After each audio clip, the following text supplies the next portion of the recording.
main aspect of the nature of our project would be that related to cost issues, that Good Sports is a non-profit organization. Although they do charge their organizations, which they give products to, only 10%, they don't receive that much money to cover their overheads. So in the context of what we're planning to do in solutions, we're constrained by cost, meaning that when they move to their new facility, we'll have an analysis of what their future looks like for 5 years. But we'll also be telling them, here's a deterministic method of how many bays you need. But they'll be limited on that. So we have to work with what we have right now and implement the most efficient solution with what we have right now, which is 30,000 square foot new facility, and the existing amount of bays and storage methods. Do you know how long inventory is typically in the system, in the warehouse before it's moved? Well, the average inventory turn that Good Sports currently has is 1 turn, which means that if a certain stock keeping unit enters the system, it usually leaves in a year. In a year? Yeah. Oh, so it's short. I know you guys have made some visits there. What I didn't get from you, and if you said it, maybe you were just too humble, but what have you delivered to them to this point? Like, you guys already gave them some framework for things, but can you just outline a couple of those things that you delivered early?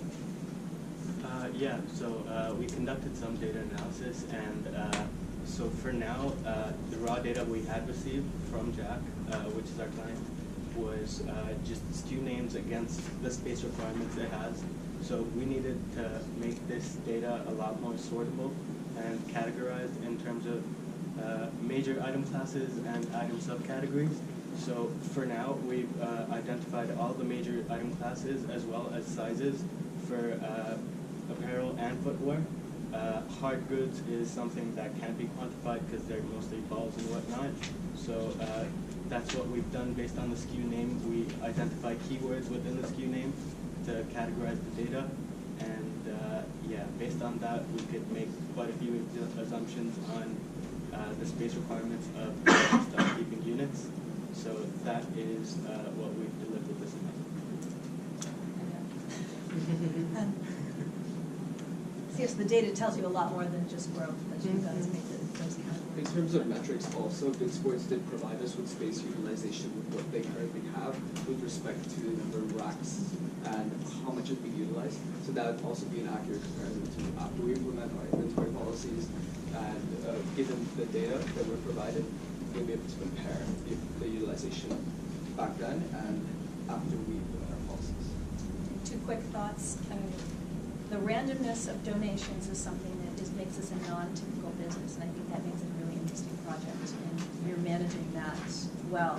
So I think that your system needs to be not only efficient but agile, which will play back into the efficiency. So I'd probably hear more of that, because you never know what you're getting. You've got to be able to adapt, and I'll be interested to see how you do that.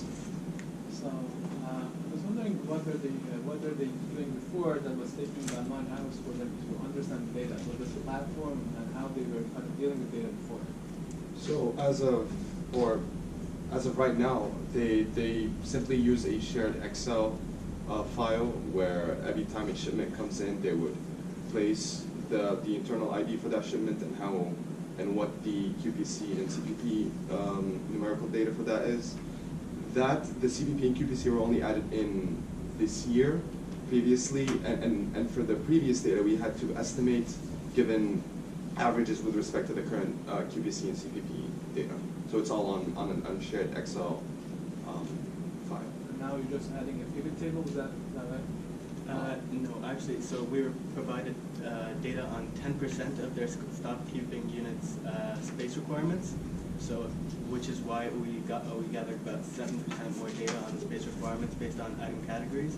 Once we had general data on item categories, we basically estimated space requirements based on the item category. So that's what the pivot was for. The major analysis was sorting it and categorizing it. The major problem that we faced when we received the data was unorganization, and that prompted us to take a lot of our own time out to understand what attributes we'll be looking at per SKU and how it's important to the context of our project and what we're aiming to solve. And I've got to stop you there, so thank you guys.